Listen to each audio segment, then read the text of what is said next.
So, yun na nga guys. Papunta na kami ng masjid para mag Stand up there. Eid Mubarak. Ngayon na ang aming Eid Mubarak.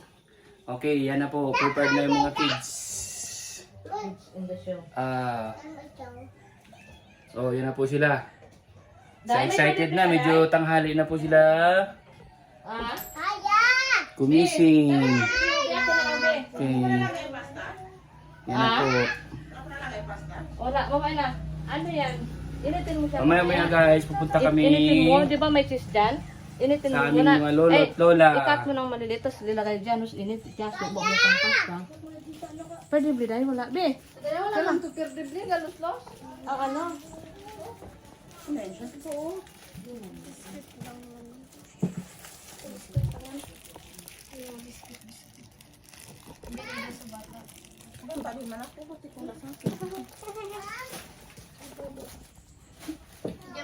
Grabing init guys. Pawis guys. Lapit yan guys. Hi guys.